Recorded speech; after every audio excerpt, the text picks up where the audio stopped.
नमस्कार साथियों, ASP coaching Jaipur के डिजिटल प्लेटफॉर्म पर आपका स्वागत है।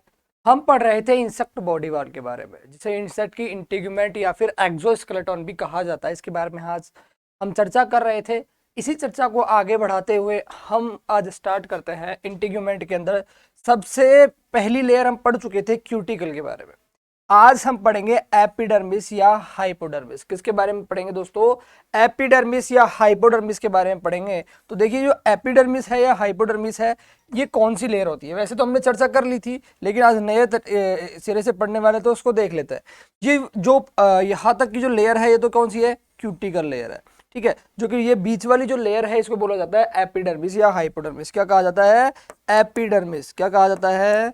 एपिडर्मिस। और एपिडर्मिस का ही दूसरा नाम क्या है दोस्तों? हाइपोडर्मिस। क्या है? हाइपोडर्मिस। तो एक ही बात है, एपिडर्मिस आ जाए, हाइपोडर्मिस आ जाए, बात एक ही है। इस चीज का आपको ध्यान रखना है। ठीक है, तो स्टार्ट करते हैं अपन। हमारा जो आज का पॉइंट होने वाला है, एपिडर्मिस या हाइपोडर्मिस। क्या पढ़ने वाले हैं दोस्तों? एपिडर्मिस या हाइपोडर्मिस। देखो, एपिडर्मिस हाइपोडर्मिस होती क्या है? ये क्यूटिकल के जस्ट जो नीचे वाली लेयर होती है, उसे हम क्या बोलते हैं? एपिडर्मिस या हाइपोडर्मिस कहते हैं। पहली बात। दूसरी बात, जो क्यूटिकल है उसके जस्ट नीचे तो होती है, लेकिन एक कोशिकीय होती है। सर कैसी होती है दोस्तों? एक कोशिकीय लेयर होती है। इस चीज का आपको ध्यान रखना है। थर्ड बात, यह जो लेयर होती है एपिडर्मिस दोस्तों, ये एकमात्र, मतलब जो इंसेक्ट की बॉडी वाल है, इसके अंदर एकमात्र जीवित लेयर, या फिर आप बोल सकते हो एकमात्र ऐसी लेयर जो जीवित हो, वो होती है कौन सी? एपिडर्मिस या हाइपोडर्मिस। ठीक है, अब दोस्तों देखो, एपिडर्मिस और हाइपोडर्मिस के कुछ एक कार्य भी होते हैं, अलग अलग फंक्शन होते हैं एपिडर्मिस के। एक तो क्यूटिकल को, जो क्यूटिकल होता है उसका स्त्रवण करना। क्या करना? स्त्रवण, मतलब सीक्रेशन ऑफ क्यूटिकल। क्यूटिकल का सीक्रेशन करेगा, स्त्रवण करने का काम किसका है? एपिडर्मिस या हाइपोडर्मिस का है। दूसरा, अगर इंसेक्ट के अंदर कोई घाव वगैरह आ गया, क्या आ गया? इंसेक्ट के अंदर कोई घाव आ गया, तो घाव को भरने का कार्य भी किसका होता है दोस्तों? एपिडर्मिस या हाइपोडर्मिस का होता है। इसके अलावा इंसेक्ट की जो सरफेस होती है, इंसेक्ट की बॉडी की जो सतह होती है, उसको लुक प्रदान करने का कार्य है, ठीक है, वो भी किसका होता है दोस्तों? एपिडर्मिस का होता है। इसके अलावा जो पुरानी जो क्यूटिकल है, उसके डाइजेशन का काम, एब्जॉर्प्शन का काम, अवशोषण का काम किसका होता है? एपिडर्मिस या हाइपोडर्मिस का होता है। यहां तक की बात क्लियर है? तो इसको लिख लेते हैं कि यह क्यूटिकल के नीचे के आवरण की दूसरी परत है। क्या बोलोगे? यह क्यूटिकल के नीचे शरीर के आवरण की दूसरी परत है। ठीक है, तो एपिडर्मिस या हाइपोडर्मिस। ठीक है, एपिडर्मिस या हाइपोडर्मिस। तो लिखो, यह क्यूटिकल के नीचे, यह क्यूटिकल क्यूटिकल के नीचे शरीर के आवरण की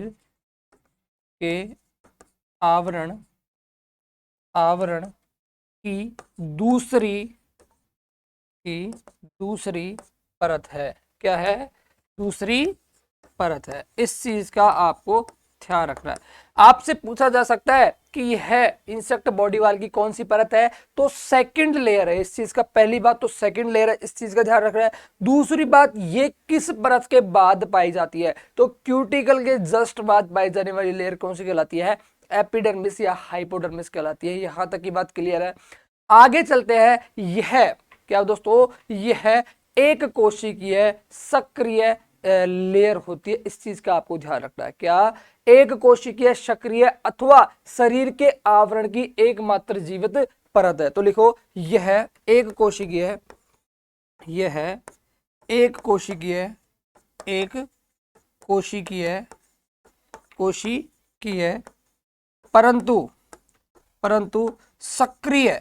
परंतु सक्रिय कैसी है? सक्रिय परत है। कैसी परत है दोस्तों? सक्रिय परत है। इस चीज का ध्यान रखना। एक कोशिकीय तो है ही है, सक्रिय परत है। इस चीज का आपको ध्यान रखना है। ठीक है, थर्ड बात ध्यान रखनी है कि यह जो अपनी एपिडर्मिस है, हाइपोडर्मिस है, यह शरीर के आवरण की एकमात्र जीवित परत है। ध्यान रखना, बॉडी वाल की बहुत बार क्वेश्चन आया है, बहुत इंपॉर्टेंट लाइन है। बॉडी वाल की जीवित परत या लिविंग लेयर कौन सी है? ठीक है, तो बॉडी वाल की लिविंग लेयर या जीवित परत है हमारी एपिडर्मिस। तो लिखो, शरीर के आवरण की एकमात्र जीवित परत। शरीर के आवरण की शरीर के आवरण की एकमात्र जीवित परत, जीवित परत यानी लिविंग लेयर है। क्या है? Living layer. ठीक है, बहुत बार क्वेश्चन पूछा गया है, इसका आपको ध्यान रखना है, जीवित परत है। ठीक है, क्यों क्यूटिकल के बारे में हमने बात की थी, तो क्यूटिकल अपने आप में क्या है? क्यूटिकल अपने आप में जीवित परत नहीं है, ठीक है, नॉन सेलुलर लेयर है। ठीक है, इस चीज के बारे में हम पढ़ चुके थे। तो इसके अंदर सेल है भाई, कोशिका है, तो ये क्या है? एक प्रकार की जीवित परत है। इस चीज का आपको ध्यान रखना है, बहुत इंपॉर्टेंट पॉइंट है। ठीक है, इस पूरी की पूरी का सबसे जो हमने पढ़ा अभी तक, इसका सबसे इंपॉर्टेंट पॉइंट ये है कि शरीर के जो बॉडी वाल होता है, इंसेक्ट की शरीर होती है, इसकी जीवित परत है। ठीक है, अब देखेंगे एपिडर्मिस या हाइपोडर्मिस के मुख्य कार्यों के बारे में। किसके बारे में? एपिडर्मिस या हाइपोडर्मिस के मुख्य कार्य। तो लिखें एपिडर्मिस के मुख्य कार्य,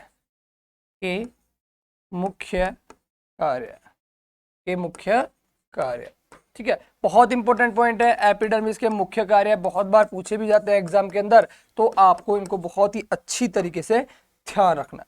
पहला कार्य जो मैंने आपको एक बार समझा दिए, पहला कार्य है कि क्यूटिकल का स्त्रवण करना, क्यूटिकल का सीक्रेशन करना। ठीक है, तो स्टार्ट करते हैं।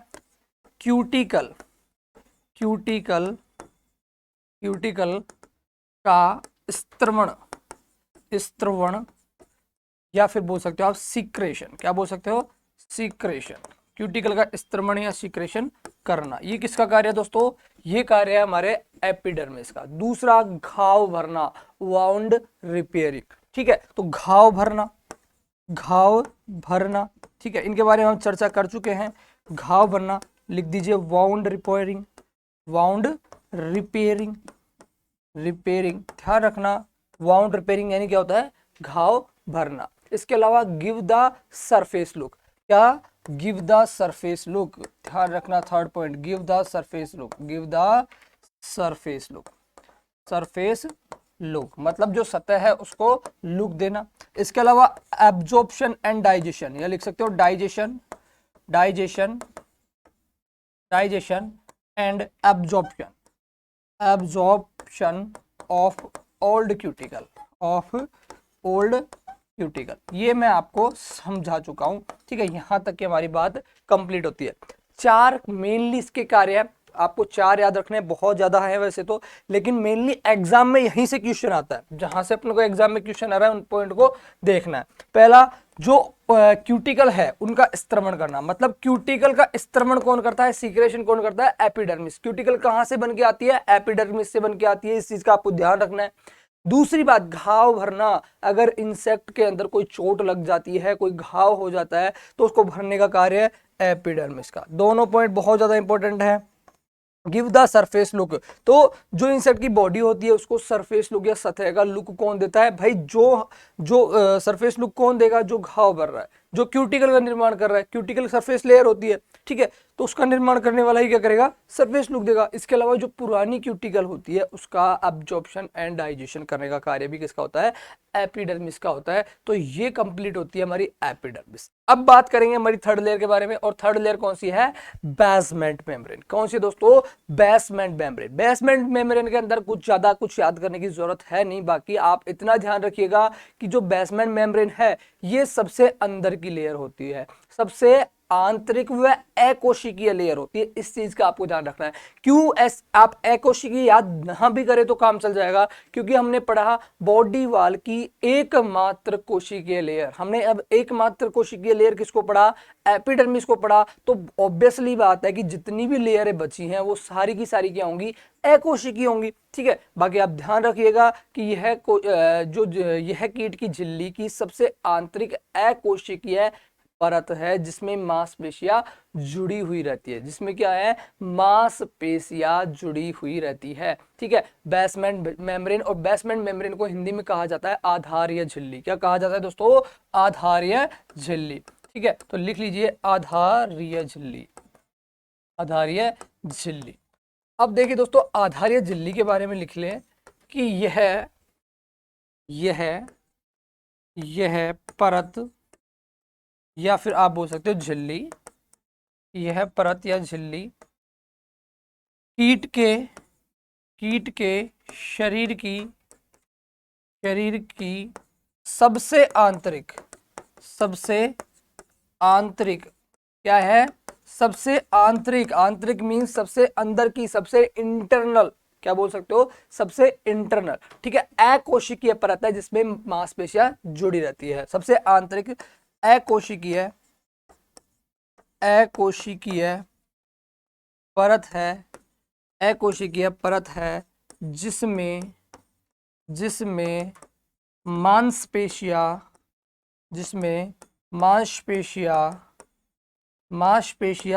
जुड़ी हुई रहती है। क्या होती है दोस्तों, मांसपेशियां जुड़ी रहती है, ठीक है। यहां तक की बात कंप्लीट होती है प्यारे साथियों। हमने देखो क्या पढ़ा इसके अंदर, एक तो ये एकोश सबसे आंतरिक लेयर है, पहली बात तो आपको ध्यान रखना है, सबसे आंतरिक लेयर है। मैं आपको पहले भी डायग्राम में बता चुका था कि सबसे अंदर की वाली लेयर कौन सी कहलाती है, हमारी बेसमेंट मेम्ब्रेन कहलाती है। दूसरा, यह परत अकोशिकीय है, क्या है, अकोशिकीय है, जिसका कार्य क्या होता है, मसल्स अटैचमेंट का। इसका कार्य क्या होता है दोस्तों, बेसमेंट मेम्ब्रेन का काम क्या है, मसल्स अटैचमेंट, यानी मांसपेशियों को जोड़ के रखने का कार्य क्या कहलाता है दोस्तों, ये कहलाता है। ये किसके अंदर आता है, तो ये आएगा आधारीय झिल्ली या बेसमेंट मेम्ब्रेन के अंदर। यहां तक की बात कंप्लीट होती है। आगे चलते हैं, इसके बारे में हम पढ़ ही चुके थे, अब देखेंगे अपन एंडोस्केलेटन के बारे में। किसके बारे में, एंडोस्केलेटन। दोस्तों एंडोस्केलेटन क्या होता है, हमने एक्सोस्केलेटन पढ़ लिया, मतलब बाहर वाली पढ़ ली। एक्सो का मतलब क्या होता है, बाहर, एंडो का मतलब होता है अंदर, बस इतना ही ध्यान है, ठीक है, इतना ही ध्यान रखना है। हमने पढ़ा था एक्सोस्केलेटन, तो उसके अंदर हमने क्यूटिकुलर ग्रोथ पढ़ी थी, बाहर की तरफ थी। इसमें क्या होगा, एंडोस्केलेटन में cuticular growth in the body wall, मतलब बॉडी वाल की क्यूटिकुलर ग्रोथ। अब इसका कार्य क्या होता है, तो ये स्पेस प्रोवाइड करवाती है मसल्स अटैचमेंट के लिए, ठीक है। तो हमें इसमें बस इतना ही ध्यान रखना है कि cuticular growth of body wall for provide the space for muscles attachment, ठीक है, इतना सा ध्यान रखना है, ठीक है। तो देखो एंडोस्केलेटन, क्यूटिकुलर का मीन्स क्या है, जैसे क्यूटिकल होती है, जैसे क्यूटिकल कैसी होती है, सख्त होती है, तो cuticular growth of body wall provide the space. इसका काम क्या होता है, स्पेस प्रोवाइड करेगा, provide the space for muscles attachment, provide the space for muscles attachment. ये क्या होता है दोस्तों, एंडोस्केलेटन होता है। अब एंडोस्केलेटन में दो प्रकार की क्या आती है, संरचनाएं निकल के आती है। एक तो आती है एपिडोन, क्या आती है, एक तो एपोडोम आती है, दूसरा होता है एपोफाइसिस, ठीक है। तो दोनों को लिख लेते हैं, पहला आएगी एपिडोम या एपोडोम। एपोडोम एंडोस्केलेटन, दूसरा आ जाएगा एपोफाइसिस, ठीक है। अब देखो दोस्तों, एपोडोम और एपोफाइसिस में बस इतना सा ही ध्यान रखना है कि एपोडोम का मीन्स क्या होता है, खाली, ठीक है। तो हॉलो इन्वेजिनेशन होता है, इसके अंदर क्या होता है, हॉलो इन्वेजिनेशन होता है, जबकि एपोफाइसिस के अंदर क्या होगा, सॉलिड इन्वेजिनेशन होगा, ठीक है। तो इतना सा ही आपको ध्यान रखना है। एंडोस्केलेटन, इसमें भी इतना ही ध्यान रखना है, एंडोस्केलेटन, ठीक है। इसमें क्या होगा, होलो इन्वेजिनेशन, क्या होगा, होलो इन्वेजिनेशन, ठीक है। इसमें क्या होगा, सॉलिड इन्वेजिनेशन होगा, क्या होगा, सॉलिड इन्वेजिनेशन, ठीक है। यहां से बहुत ही कम होता है कि कोई क्वेश्चन पुटअप होता है, बाकी पढ़ना जरूरी है, एग्जामिनर कुछ भी दे सकता है, ठीक है। ये बात हो गई अपनी एंडोस्केलेटन की। अब आती दोस्तों मोल्टिंग के बारे में बात। मोल्टिंग को कहा जाता है निर्मोचन या विमोचन। क्या कहा जाता है, निर्मोचन या विमोचन। अब बात आती है कि सर मोल्टिंग होता क्या है, तो पुरानी क्यूटिकल का गिरना या फिर झड़ना। क्या दोस्तों, पुरानी क्यूटिकल का गिरना या फिर झड़ना क्या कहलाता है, त्वचा का निर्मोचन कहलाता है, मोल्टिंग कहलाता है, ठीक है। मोल्टिंग एक ऐसी प्रोसेस है जो कीटों के अंदर वृद्धि के लिए आवश्यक है। किसके लिए? कीटों की ग्रोथ के लिए, कीटों की वृद्धि के लिए आवश्यक है। कौन सी प्रोसेस? मोल्टिंग। ठीक है, तो मोल्टिंग की सबसे पहले पढ़ लेते हैं अपन डेफिनेशन। ठीक है, तो मोल्टिंग को बोला जाता है निर्मोचन। क्या बोला जाता है? निर्मोचन बोला जाता है। ठीक है, निर्मोचन, निर्मोचन या फिर बोला जाता है विमोचन, विमोचन, विमोचन। ठीक है, निर्मोचन या विमोचन। अब देखो दोस्तों, बात आती है यहां से, पॉइंट स्टार्ट होता है कि पुराने क्यूटिकल का, पुराने क्यूटिकल का, क्यूटिकल का गिरना, पुरानी क्यूटिकल या तो गिर जाए या झड़ना, या फिर झड़ जाए। पुरानी क्यूटिकल का गिरना या झड़ना त्वचा का निर्मोचन कहलाता है। क्या कहलाता है? त्वचा का, त्वचा का निर्मोचन कहलाता है। त्वचा का क्या कहलाता है? निर्मोचन कहलाता है। ठीक है, क्या कहलाएगा दोस्तों? त्वचा का निर्मोचन कहलाएगा। क्या कहलाएगा? त्वचा का अगर गिर रही है त्वचा, या पुरानी क्यूटिकल गिर रही है, या फिर वो झड़ रही है। ठीक है, दोनों बात हो गई। अब ये किसके लिए जरूरत है? तो इसकी जरूरत होती है अपन को वृद्धि के लिए। तो यह कीटों की वृद्धि के लिए आवश्यक है। ठीक है, यह कीटों की, कीटों की वृद्धि, कीटों की वृद्धि के लिए आवश्यक है, के लिए आवश्यक है। इसी चीज की आपको ध्यान रखना है। ठीक है, कीटों की वृद्धि के लिए आवश्यक है।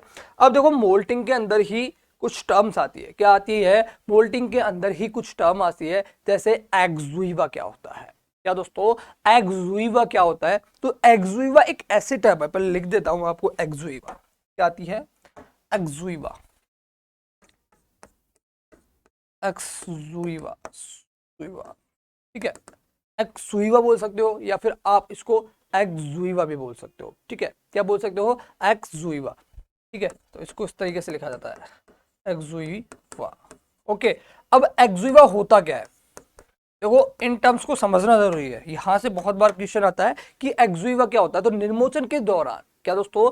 निर्मोचन के दौरान जो क्यूटिकुलर बाहर जो भाग होता है वो निष्कासित होता है। मतलब जो क्यूटिकल का जो पार्ट होता है उसको अपन इंसेक्ट निष्कासित कर देता है, उसी पार्ट को क्या कहा जाता है? एक्सुइवा कहता है। तो निर्मोचन के दौरान क्यूटिकुलर भाग जो निष्कासित होता है, ठीक है, लिख देते हैं, निर्मोचन के दौरान, निर्मोचन के दौरान, निर्मोचन के दौरान क्यूटिकुलर भाग, क्यूटिकुलर, क्यूटिकुलर भाग जो निष्कासित होता है, जो निष्कासित, निष्कासित होता है, होता है, क्या कहलाता है? एक्सुइवा कहलाता है। ठीक है, अब एक टर्म आती है स्टेडियम। क्या आती है? स्टेडियम। तो दो मोल्टिंग या दो निर्मोचन के बीच का जो समय होता है उसे क्या कहते हैं? स्टेडियम कहते हैं। इस चीज का भी आपको ध्यान रखना है। ठीक है, तो स्टेडियम भी लिख लेते हैं, बहुत इंपॉर्टेंट टर्म्स है, मैं लिखवा रहा हूं, यहां से क्वेश्चन आते हैं। Stadium, stadium, stadium. ठीक है, स्टेडियम हो जाएगा। दो मोल्टिंग के बीच का समय, दो मोल्टिंग, दो मोल्टिंग या फिर बोल सकते हो निर्मोचन। क्या बोल सकते हो? निर्मोचन। दो मोल्टिंग या निर्मोचन के बीच का समय, के बीच का समय, दो मोल्टिंग या निर्मोचन के बीच का समय क्या कहलाता है? स्टेडियम कहलाता है। ये भी आपको ध्यान रखना है। एक्सुइवा, स्टेडियम दोनों के बारे में आपको बता चुका हूं। ठीक है, अब देखो दोस्तों, इसकी कुछ स्टेप्स होती है। क्या होती है? स्टेप्स होती हैं, इसकी कुछ प्रक्रियाएं होती हैं, उनके बारे में भी बात कर लेते हैं। ठीक है, तो बात करेंगे अपन स्टेडियम, इनकी स्टेप्स के बारे में। किसके बारे में बात करेंगे? स्टेप के बारे में बात करेंगे। तो स्टेप में बस यही आता है कि एपोपाइसिस क्या होता है, एक्डाइसिस क्या होता है, कुछ टर्म्स हैं उनके बारे में चर्चा कर लेते हैं। ठीक है, अब इसमें स्टेप का कहने का मतलब होता है कि इंसेक्ट के अंदर क्या क्या परिवर्तन आ रहे हैं, इंसेक्ट के अंदर क्या क्या परिवर्तन आ रहे हैं, वो सारी चीजें हम स्टेप के अंदर पढ़ते हैं। जैसे इंसेक्ट का स्वभाव परिवर्तन होता है, मोल्टिंग होता है तो इंसेक्ट एकदम चिड़चिड़ा हो जाता है, उसको बहुत ज्यादा पेन होता है। मोल्टिंग के अंदर इंसेक्ट को क्या होता है, बहुत ज्यादा पेन होता है, तो बहुत ज्यादा चिड़चिड़ाहट होती है उसके अंदर। इसके अलावा अपन बात करते हैं एपिडर्मिस में परिवर्तन हो जाता है। अभी एपिडर्मिस हाइपोडर्मिस क्या होता है, जो क्यूटिकल का निर्माण करता है। अब भाई क्यूटिकल का निर्माण करने वाला, जब क्यूटिकल की जो ग्रोथ होती है वही हट रही है, तो ऑब्वियसली बात है क्यूटिकल का निर्माण करने वाला उससे अफेक्ट होगा। ठीक है, तो दोनों के अंदर इसमें परिवर्तन आ जाता है, इसको ज्यादा याद करने की जरूरत है नहीं। ठीक है, अब इसकी दो प्रक्रियाएं होती हैं, उनकी बात कर लेते हैं। एक तो होती है एपोलाइसिस और एक होती है एक्डाइसिस। क्या होती है, एक्डाइसिस और एपोलाइसिस। एपोलाइसिस तो क्या होती है, पुरानी क्यूटिकल का पृथक्करण, मतलब जस्ट वो डीअटैच हो रही है। क्या हो रही है, जस्ट डीअटैच हो रही है। मैंने आपको गिरना नहीं बोल रहा, मैं यहाँ पे बोल रहा हूँ जस्ट पृथक्करण हो रहा है, सेपरेशन हो रहा है, वो तो क्या कहलाएगा, एपोलाइसिस कहलाएगा। देखो एपोलाइसिस के अंदर और जो मोल्टिंग है इसकी डेफिनेशन सिमिलर सी है, तो कंफ्यूज नहीं होना। मोल्टिंग के अंदर तो क्या होता है, वो गिर जाती है, पुरानी क्यूटिकल क्या कर जाती है, शेडिंग कर जाती है, शेडिंग मींस गिर जाती है या झड़ जाती है। ठीक है, लेकिन इसमें तो जस्ट क्या होगा, पृथक्करण होगा, जस्ट डी अटैच होगी वो चीज। ओके, तो अपन पढ़ते हैं पहले एपोलाइसिस के बारे में। क्या पढ़ते हैं, एपोलाइसिस। पहला पॉइंट पढ़ेंगे apolysis. Apolysis, lysis, apolysis. Okay, apolysis में क्या है, पुरानी क्यूटिकल का पृथक्करण, पुरानी क्यूटिकल का पृथक्करण, या फिर आप बोल सकते हो डी अटैचमेंट,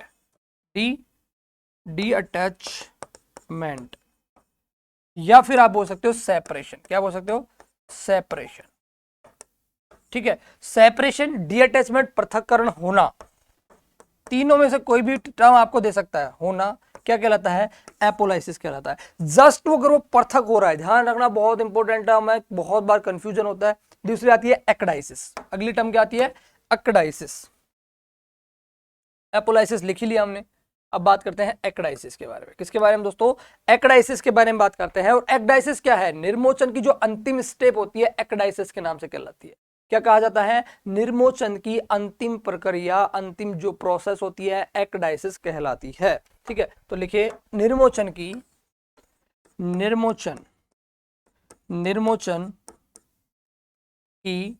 अंतिम प्रक्रिया, निर्मोचन की अंतिम प्रक्रिया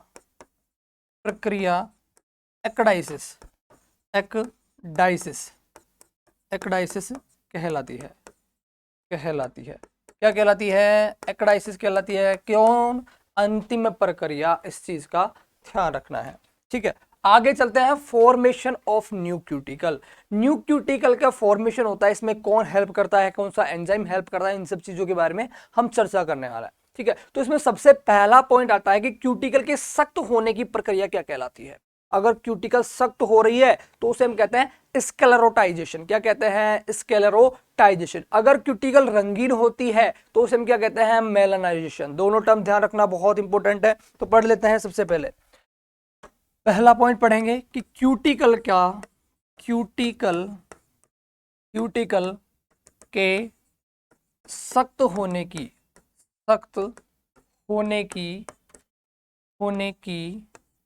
प्रक्रिया, क्यूटिकल के सख्त होने की प्रक्रिया क्या कहलाएगी दोस्तों, स्क्लेरोटाइजेशन कहलाएगी। स्क्लेरोटाइजेशन कहलाती है। आप स्क्लेरोटाइजेशन को हिंदी में भी स्क्लेरोटाइजेशन कहते हैं। तो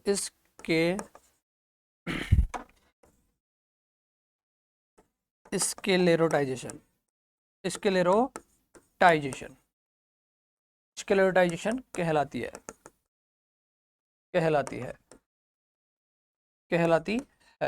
अगर सख्त हो रहा है, ध्यान रखना, ओनली सख्त। अगर वो रंगीन हो रहा है, ठीक है। दूसरा पॉइंट आता है क्यूटिकल के रंगीन होने की प्रक्रिया। क्यूटिकल के रंगीन होने की प्रक्रिया,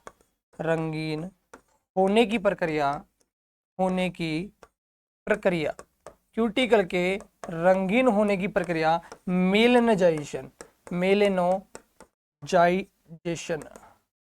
मेलेनाइजेशन कहलाती है। ध्यान रखना, कहलाती है।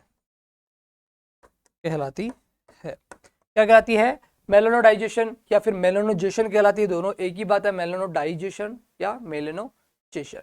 ठीक है, या मेलेनोनाइजेशन, लिख देता हूं मैं इंग्लिश में मेलेनोनाइजेशन। ओके, यहां तक की बात कंप्लीट होती है।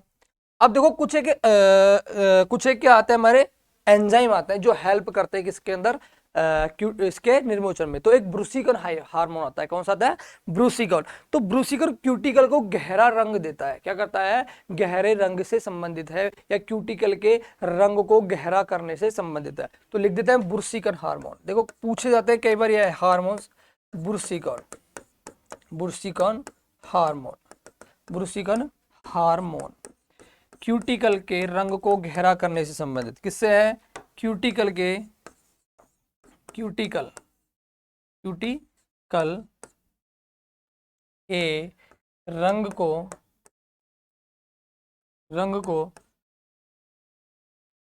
क्यूटिकल के रंग को गहरा करने से संबंधित, ठीक है। ब्रूसिकन हार्मोन उसको जस्ट गहरा करने का काम करता है। एक होता है एक्डाइसोम, क्या आता है, एक्डाइसोम। जो एक्डाइसोम होता है ये निर्मोचन के लिए जिम्मेदार होता है, किसके लिए, निर्मोचन के लिए, ठीक है। तो ये लास्ट पॉइंट है आज का हमारा, एक्डाइसोम, एक्डाइसोम, एक्डाइसोम, एक्डाइसोम किसके लिए जिम्मेदार होता है, निर्मोचन के लिए जिम्मेदार, किसके लिए, निर्मोचन के लिए जिम्मेदार, निर्मोचन के लिए जिम्मेदार, निर्मोचन के लिए जिम्मेदार हार्मोन क्या कौन सा होता है, एक्डाइसोम होता है, ठीक है। तो ये आज की हमारी क्लास थी, इसको एक बार फटाफट से रिवाइज कर लेते हैं, हमने क्या क्या पढ़ा आज, ठीक है। तो आज हमने स्टार्ट करी थी इंसेक्ट बॉडी वाल के सेकंड पॉइंट से। किससे स्टार्ट करी थी दोस्तों, इंसेक्ट बॉडी वाल का जो सेकंड पॉइंट है वहां से हमने स्टार्ट किया था आज पढ़ना, ठीक है।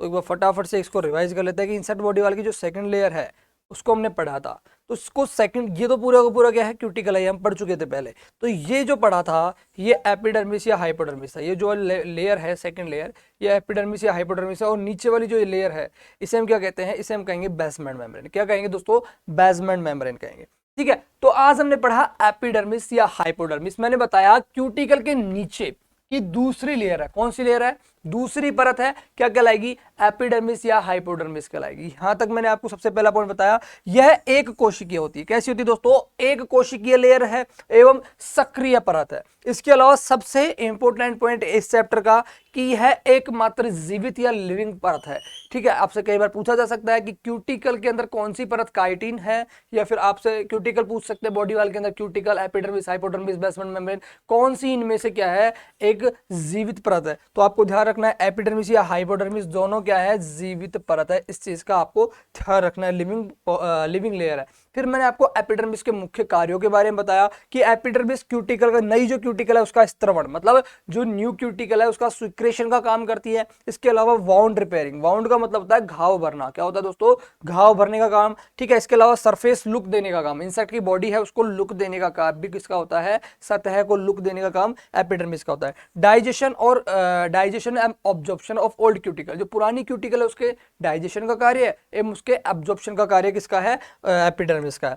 फिर हमने पढ़ा बेसमेंट मेम्ब्रेन के बारे में, ठीक है। बेसमेंट मेम्ब्रेन में बस इतना ही ध्यान रखना है, ये क्या इसका कार्य क्या होता है, मसल्स अटैचमेंट का, या फिर आप बोल सकते हो मांसपेशियों को जोड़ के रखने का कार्य है। जबकि ये सबसे आंतरिक, क्या दोस्तों, सबसे अंदर वाली लेयर होती है इंसेक्ट बॉडी वाल की, ठीक है। इसके बाद हमने बात की एंडोस्केलेटन के बारे में, ठीक है। एंडोस्केलेटन क्या है कि cuticular in growth of body wall, body wall की जैसे ग्रोथ क्यूटिकुलर होती है उसी प्रकार से होती है। और इसका काम क्या होता है, प्रोवाइड द स्पेस, मतलब स्पेस प्रोवाइड करती है किसके लिए, मसल्स अटैचमेंट के लिए। एपोडोम और एपोपाइसिस पढ़ा। एपोडोम, डोम का मतलब होता है होलो, और पाइसिस का मतलब होता है सॉलिड, मतलब होलो इन्वेजिनेशन और सॉलिड इन्वेजिनेशन, ठीक है। यहां तक की बात हो गई। फिर हमने पढ़ा मोल्टिंग के बारे में, किसके बारे में, निर्मोचन या विमोचन या मोल्टिंग के बारे में स्टडी करी। निर्मोचन, विमोचन या मोल्टिंग होता क्या है कि पुरानी क्यूटिकल का क्या होना, गिरना या झड़ना क्या कहलाता है, हमारा कहलाता है मोल्टिंग, ठीक है, क्या कहलाता है, मोल्टिंग कहलाता है। जबकि हमने ये पढ़ा कि ये किसके लिए आवश्यक है, वृद्धि के लिए। कीट अगर ग्रोथ कर रहा है, इंसेक्ट ग्रोथ करेगा, वृद्धि करेगा, उसके लिए आवश्यक है। ठीक है, इसके बाद हमने पढ़ा एक्सविवा क्या होता है। तो क्यूट जब हमारी मोल्टिंग चल रही है, इंसेक्ट की मोल्टिंग चल रही है, तो उसके अंदर एक पर्टिकुलर पार्ट सॉरी एक पर्टिकुलर पार्ट निकल के बाहर आता है, उसे हम क्या कहते हैं, उसे हम निर्मोचन या विमोचन कहते हैं। ठीक है, फिर हमने पढ़ा स्टेडियम। स्टेडियम क्या होता है, एक मोल्टिंग से दूसरी मोल्टिंग के बीच का जो समय होता है उसे हम क्या कहते हैं, स्टेडियम कहते हैं। ठीक है, फिर हमने पढ़ा एपोपाइसिस, बहुत इंपॉर्टेंट टर्म है, कंफ्यूजन वाली। एपोपाइसिस क्या होता है, पुरानी क्यूटिकल का जस्ट डीअटैच या पृथक्करण। ठीक है, अगर पुरानी क्यूटिकल डीअटैचमेंट हो रही है, पृथक्करण हो रही है, एपोपाइसिस कहलाएगा। पुरानी क्यूटिकल अगर गिर रही है, शेडिंग डाउन हो रही है, क्या कहलाएगा, मोल्टिंग कहलाएगा। बस दोनों में इतना सा डिफरेंस है। ठीक है, फिर हमने पढ़ा एक्डाइसिस। क्या पढ़ा, एक्डाइसिस की निर्मोचन की अंतिम प्रक्रिया एक्डाइसिस कहलाती है। कुछ स्टेप्स, कुछ फॉर्मेशन ऑफ न्यू क्यूटिकल किस प्रकार से बनती है, ठीक है, उसके बारे में पढ़ा कि जो क्यूटिकल है वो किस वजह से सख्त होती है। ठीक है, या तो वो बनती है किसकी वजह से दोस्तों, वो स्कलराइजेशन एक प्रक्रिया है, उसके द्वारा वो सख्त होती है। मेलानाइजेशन एक प्रक्रिया है, जिसके द्वारा वो रंगीन होती है। ठीक है, ब्रूसिगन हार्मोन ये क्यूटिकल को के गहरे रंग के लिए जिम्मेदार होता है। एक्डाइसोम निर्मोचन के लिए जिम्मेदार हार्मोन होता है। ठीक है, ये हमारी पूरी की पूरी क्या होती है, कंप्लीट इंसेक्ट मॉर्फोलॉजी होती है। कल से हम पढ़ेंगे इंसेक्ट फिजियोलॉजी के बारे में। ठीक है, आज के लिए इतना ही, धन्यवाद।